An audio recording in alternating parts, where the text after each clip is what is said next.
Halo teman-teman pecinta timnas sepak bola Indonesia, sudah tanggal 21 Maret sekarang ini ya. Itu artinya tinggal menunggu beberapa jam lagi kita akan menyaksikan pertandingan besar Indonesia versus Vietnam di Stadion Gelora Bung Karno pada pukul 20.30 waktu Indonesia Barat nanti malam ya. Eh, Baik, saya hanya ingin sedikit memprediksi kira-kira bagaimana formasi yang akan ditampilkan pelatih Sinteyong dalam menghadapi pertandingan yang penting ini.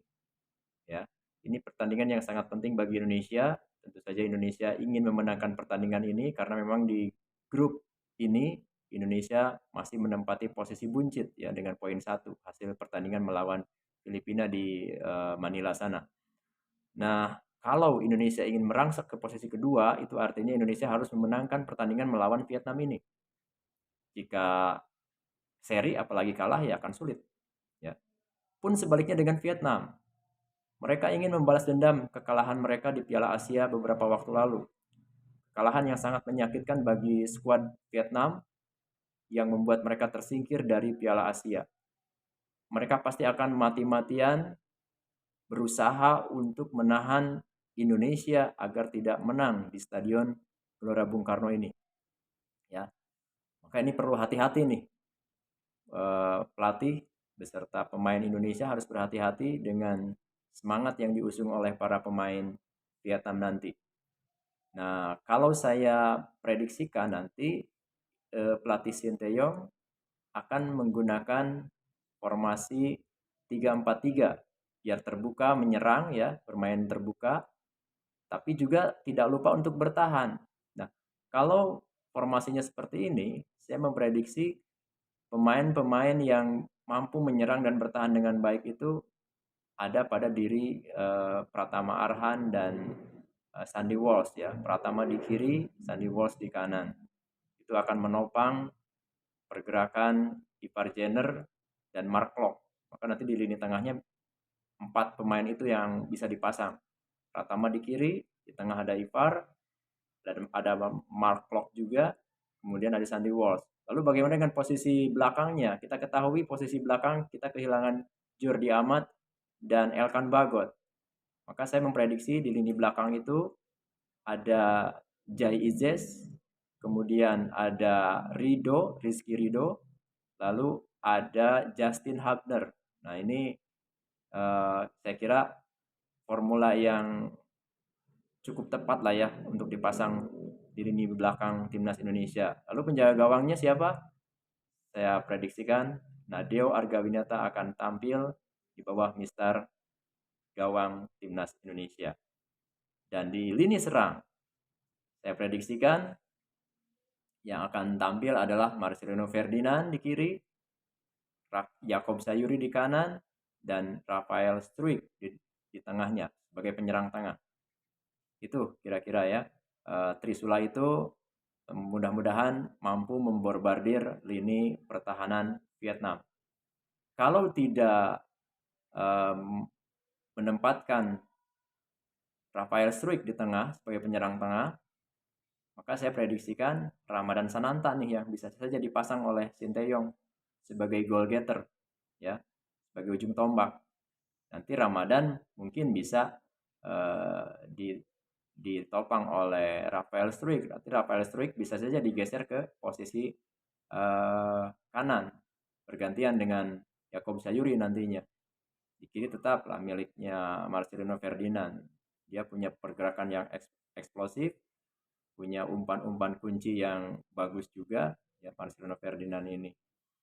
Itu kira-kira teman-teman prediksi formasi yang bisa ditampilkan oleh pelatih Sinteyong. Kalian bisa setuju, bisa juga tidak dengan pendapat saya, terserah, bebas-bebas saja.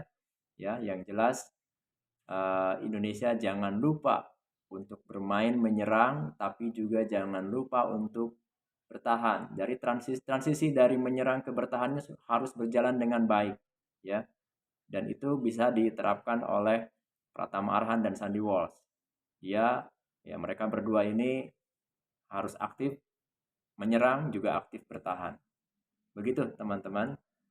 Dan satu hal lagi yang perlu diingat oleh para pemain Indonesia adalah mereka harus fokus 100% di dalam lapangan. Jangan terprovokasi oleh hal-hal yang lain yang bisa saja provokasi itu hadir dari pemain lawan. Kita ketahui bersama dari beberapa pertandingan ke belakang bagaimana para pemain Vietnam itu sukses memprovokasi kita. Ya, ketika kita melawan Vietnam, entah itu di Piala AFF atau di laga persahabatan atau laga lainnya, selalu saja pemain kita mudah terprovokasi oleh para pemain Vietnam.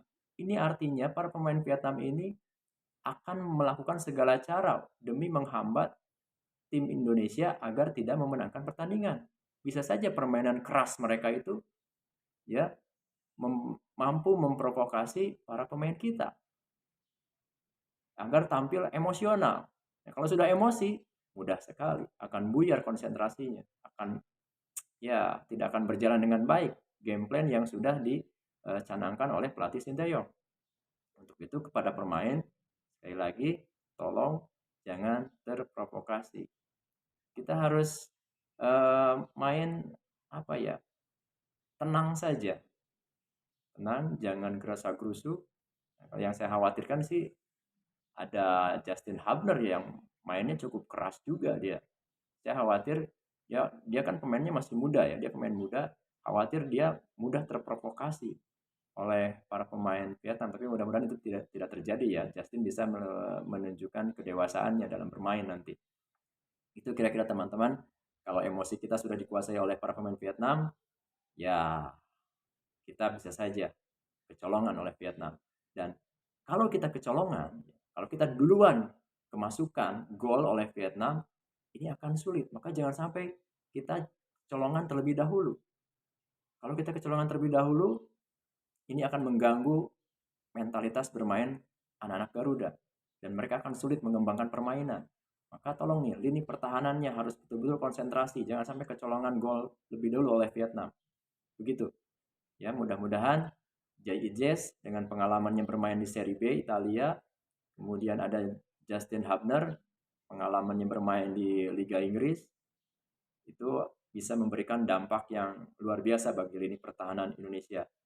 Nanti juga Rizky Ridho bisa bahu-membahu dengan mereka berdua untuk menggalang lini pertahanan timnas Indonesia.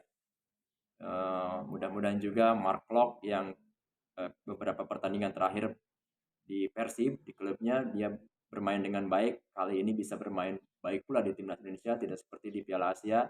Mark Klok jarang mendapatkan menit bermain. Ya.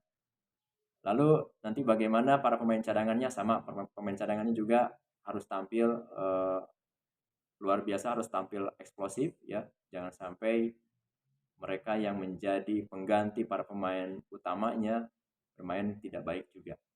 Begitu, kita nantikan bagaimana taktik yang akan digunakan oleh Sinteyong di lapangan. Kita tunggu pukul 20.30.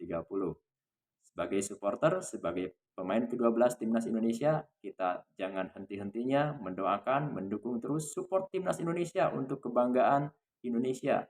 Jangan sampai sebagai supporter kita malah merugikan timnas Indonesia dan menghambat laju mereka di fase kualifikasi Piala Dunia 2026 ini. Oke, saya Edi Koben. Salam sepak bola.